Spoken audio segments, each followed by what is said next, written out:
जय हिंद, नमस्कार दोस्तों, आपका स्वागत है हमारे यूट्यूब चैनल पे। आज के इस वीडियो में हम आप सभी लोगों को संख्या पद्धति का परिचय बताएंगे। दोस्तों, आज का हमारा वीडियो गणित का काफ़ी महत्वपूर्ण कॉन्सेप्ट होने वाला है। तो फ्रेंड्स, यदि आप पहली बार हमारे चैनल पे आए हैं तो चैनल को सब्सक्राइब कर दीजिए और वीडियो को लाइक कर दीजिए। तो चलिए दोस्तों, हम वीडियो स्टार्ट करते हैं।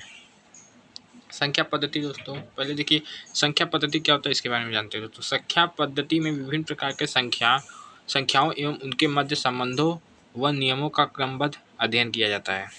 जैसे दोस्तों, संख्याओं के प्रकार के बारे में इसमें बताते हैं और संख्या पद्धति में किस प्रकार की संख्याएं कैसी कैसी होती हैं, इसके बारे में भी हम इसमें अध्ययन करेंगे। तो दोस्तों, इसमें हम पहली संख्या की बात करते हैं। पहली संख्या किस प्रकार की प्राकृतिक संख्याएं हैं, जिन्हें हम इंग्लिश में नेचुरल नंबर्स कहते हैं। ये कौन सी संख्या होती है? तो देखिए, वस्तुओं को गिनने के लिए जिन संख्याओं का प्रयोग किया जाता है उन संख्याओं को गणन संख्या या प्राकृतिक संख्या कहते हैं। जैसे दोस्तों, कोई भी वस्तु हो, चाहे ऑब्जेक्ट हो का, उन सभी चीज़ों को जो भी गिनने के लिए हम प्रयोग में लाते हैं, जिन संख्याओं को क्या होती हैं, प्राकृतिक अर्थात नेचुरल नंबर्स होते हैं। इसे हम n से प्रदर्शित करते हैं और ये 1 से लेकर के अनंत तक होती हैं। दूसरी संख्या की बात करते हैं दोस्तों, दूसरी पूर्ण संख्या होती है। पूर्ण संख्या क्या है? पूर्ण संख्याओं को इंग्लिश में होल नंबर्स कहते हैं। ये कौन सी संख्या होती है? प्राकृतिक संख्याओं में शून्य को सम्मिलित करने पर जो संख्याएं प्राप्त होती हैं उन्हें पूर्ण संख्या कहते हैं। पूर्ण संख्या दोस्तों नेचुरल नंबर की तरह ही होती है, बस क्या होता है, इसमें जीरो ऐड हो जाता है। इसे हम पूर्ण संख्या को W से प्रदर्शित करते हैं और ये संख्या 0 से लेकर के अनंत तक होती हैं। अब हम अगली संख्या की बात करते हैं दोस्तों। अगली संख्या क्या होती है? अगली संख्या पूर्णांक संख्या होती है, जिन्हें हम इंग्लिश में इंटीजर्स कहते हैं। ये कौन सी संख्या होती हैं? प्राकृतिक संख्याओं में शून्य एवं ऋणात्मक संख्याओं को भी सम्मिलित करने पर जो संख्याएं प्राप्त होती हैं उन्हें पूर्णांक संख्या कहते हैं। ये दोस्तों, इसमें धनायन, ऋणायन तथा जीरो तीनों प्रकार की संख्या आपस में रहती हैं और ये क्या होती है? पूर्णांक संख्या होती हैं। इसे हम i से प्रदर्शित करते हैं और ये क्या होता है? 0 से लेफ्ट साइड में भी, राइट साइड में, दोनों तरफ ये क्या होता है? अनंत तक जाता है। अब हम बात करते हैं दोस्तों सम संख्याओं की। सम संख्या क्या है? जिसे हम इंग्लिश में इवन नंबर्स कहते हैं। ये वे संख्याएं होती हैं जो 2 से पूर्णतः विभाजित हो जाती हैं, उन्हें हम सम संख्या कहते हैं। ये दोस्तों, कोई भी संख्या जो होती है जो 2 से विभाजित होती है वो क्या कहलाती है? सम संख्या कहलाती है। ये 2 से शुरुआत होती है और अनंत तक जाती है। तीसरी संख्या दोस्तों, अगली संख्या है विषम संख्या है, जिसे हम इंग्लिश में ऑड नंबर्स कहते हैं। ऑड नंबर्स क्या है? वे संख्याएं जो 2 से पूर्णतः विभाजित नहीं होती, उन्हें विषम संख्या कहते हैं। ये दोस्तों, ऑड नंबर्स क्या होते हैं? वे संख्या होती है जो 2 से पूर्णतः विभाजित नहीं होती, अर्थात 2 से हम अगर उसमें भाग देते हैं तो शेषफल के तौर पे कुछ ना कुछ बचेगा, अर्थात ऐसी संख्याएं क्या कहलाती हैं? विषम संख्याएं कहलाती हैं। अगले प्रकार की संख्या दोस्तों अभाज्य संख्याएं। अभाज्य संख्याएं को इंग्लिश में प्राइम नंबर्स कहते हैं। प्राइम नंबर्स क्या है? वे संख्याएं जो स्वयं और 1 के अतिरिक्त अन्य किसी भी संख्या से विभाजित नहीं हो, उन्हें हम अभाज्य संख्या कहते हैं। कहने का मतलब दोस्तों, जैसे 2, 3, 4, 5, 7, इसके आगे डॉट डॉट अनंत तक संख्याएं जाएंगी। ये क्या होता है दोस्तों? ये अभाज्य संख्या होती है। ये क्या होती है? 1 के अतिरिक्त अन्य किसी भी संख्या से विभाजित नहीं होती है और स्वयं से विभाजित होती हैं। जैसे दोस्तों, अगर हम 7 के बाद अगर बात करें तो 11 हो जाएगा, 11 के बाद 13 हो जाएगा, 13 के बाद 17 हो जाएगा। इस प्रकार से क्रम चलता जाएगा। मतलब वो एक विशेष संख्या है जो न तो अभाज्य संख्या और न ही भाज्य संख्या है। ये एक के साथ साथ अपने द्वारा ही विभाजित हो सकती है। अब हम अगली संख्या की बात करते हैं दोस्तों। अगली संख्या क्या है? भाज्य संख्या है। भाज्य संख्याओं को इंग्लिश में कंपोजिट नंबर्स कहते हैं। ये कौन सी संख्या होती है? देखिए, वे संख्याएं जो स्वयं और 1 के अतिरिक्त अन्य किसी संख्या से पूर्णतः विभाजित हो जाती हैं, उसे भाज्य संख्या कहते हैं। अर्थात कहने का मतलब दोस्तों, ये संख्या वे संख्या होती है जो 1 के अतिरिक्त अन्य सभी प्रकार की संख्याओं से जो उससे विभाजित करने योग्य हों और साथ ही साथ अपने से भी पूर्णतः विभाजित हो जाती है। जैसे 4 है, 6 है, 8 है, 9 है, 12 है, इस प्रकार की संख्याएं होती हैं।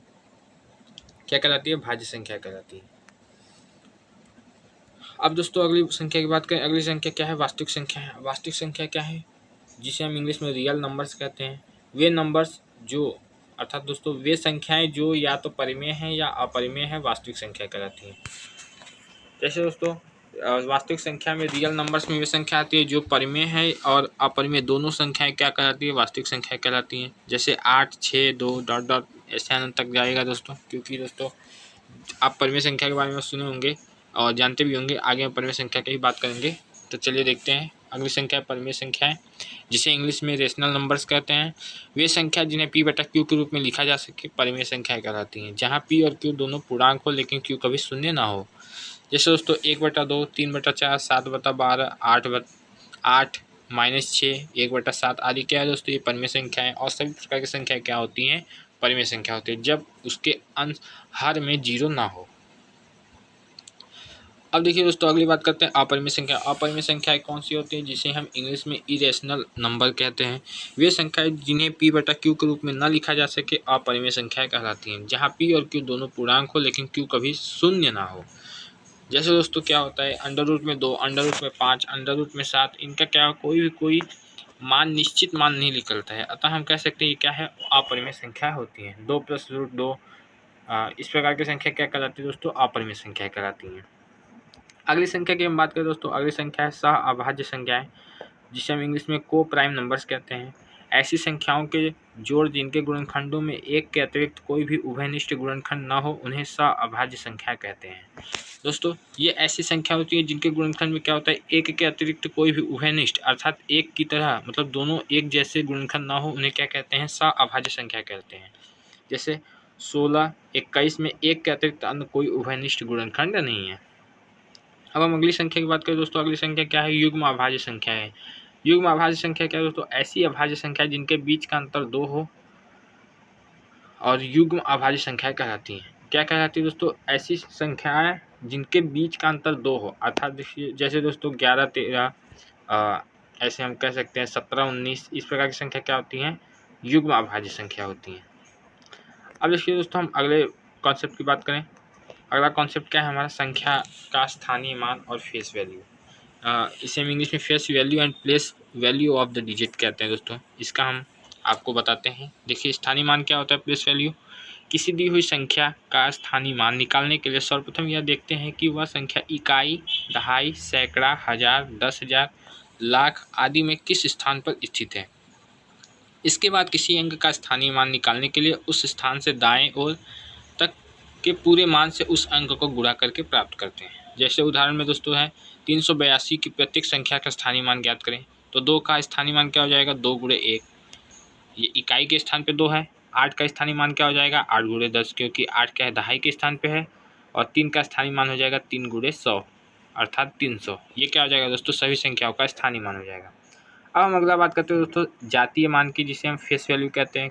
ये क्या होता है, किसी अंक का जातीय मान उस अंक का अपना मान होता है, चाहे वह अंक किसी भी स्थान पर है। जैसे 4, 8, 6, 7, 2, 9 में प्रत्येक संख्या का जातीय मान ज्ञात करें।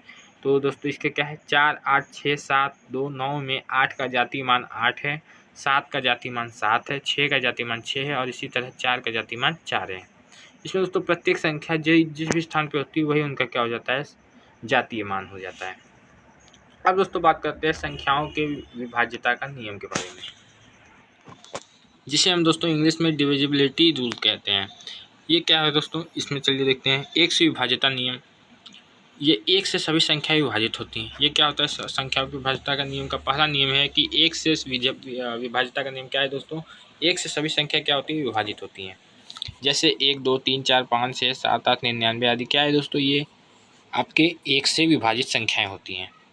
दूसरा दोस्तों क्या है, दो से विभाज्य नियम। दो से विभाज्यता का नियम क्या है, यदि संख्या के अंत में 0 अथवा कोई सम संख्या हो तो वह संख्या 2 से पूरी तरह विभाजित होगी। जैसे दोस्तों 28 से 98 है, 220 से 312, ये सभी क्या है दोस्तों, 2 से विभाजित संख्या हैं। 3 से विभाज्यता का नियम क्या है दोस्तों, यदि संख्या में उपस्थित अंकों का योगफल 3 से विभाजित हो तो वह संख्या 3 से विभाजित भी होगी। जैसे दोस्तों कहने का मतलब जैसे 432 है तो ये इन्हें आपस में जोड़ने पर 9 आ रहा है, जो कि 3 से विभाजित होती है, अतः 432 भी 3 से विभाजित होगी। इसी प्रकार की अन्य संख्याएं भी क्या होंगी, 3 से विभाजित होंगी। अब दोस्तों हम देखते हैं 4 से विभाज्यता का नियम। 4 से विभाज्यता का नियम क्या है दोस्तों, यदि संख्या के अंतिम 2 अंकों से बनी संख्या 4 से विभाजित हो या किसी संख्या के अंत में 2 या 2 से अधिक शून्य हो तो वह संख्या भी 4 से विभाजित होगी। जैसे दोस्तों क्या है, 4, 3, 3, 2, 3, 8, यहाँ पर 3, 8 4 से विभाजित नहीं होगी, अतः दी गई संख्या भी 4 से विभाजित नहीं होगी। अब देखिए दोस्तों हम 5 से विभाज्यता का नियम देखेंगे। यदि संख्या के अंतिम अंक 5 या 0 हो तो वह संख्या 5 से पूर्णतः विभाजित होगी। जैसे 5 4 8 4 9 0, 9 8 4 4 5, 2 6 2 5 4 0। इन सभी संख्याओं के इकाई के स्थान पर 0 5 है, अतः यह संख्या क्या है दोस्तों 5 से विभाजित है। अगला हम देखते हैं दोस्तों 6 से विभाजितता का नियम। यदि कोई संख्या 2 या 3 दोनों से विभाजित हो तो वह संख्या 6 से पूर्णतः विभाजित होगी। जैसे दोस्तों क्या है 3 5 4, ये संख्या 6 से विभाजित होगी क्योंकि यह 2 और 3 दोनों से विभाजित हो रहा है।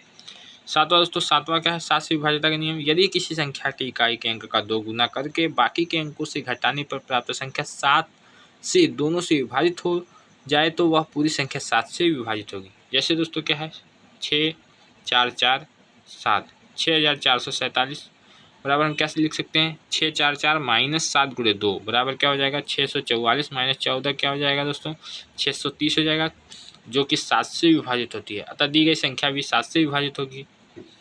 अब 8 से विभाजितता का नियम देखिए दोस्तों, देखते हैं। यदि संख्या के अंतिम तीनों अंक से बनी संख्या 8 से विभाजित हो तो वह संख्या भी 8 से विभाजित होगी। जैसे 5320, इसमें अंतिम 3 अंक 320 है, 8 से विभाजित होते हैं। अतः दी गई संख्या क्या है दोस्तों 8 से विभाजित होगी। अब 9 से विभाजितता का नियम क्या है।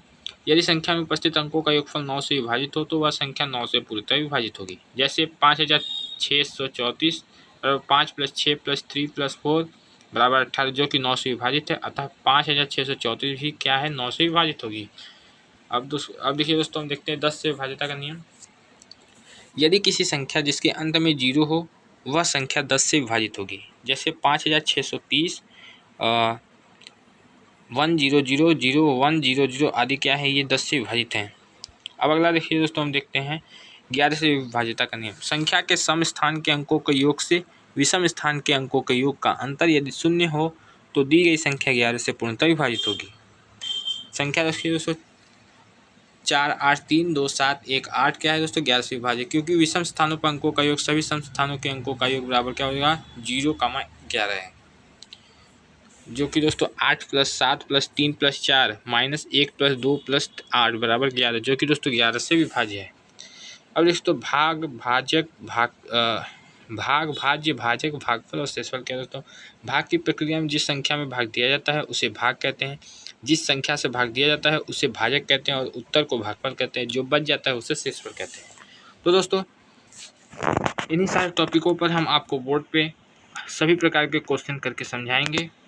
तो आप हमारे चैनल पर पहली बार आए तो चैनल को सब्सक्राइब कर दीजिए और वीडियो को लाइक कर दीजिए। तब तक के लिए मिलते हैं दूसरे वीडियो में, तब तक के लिए जय हिंद।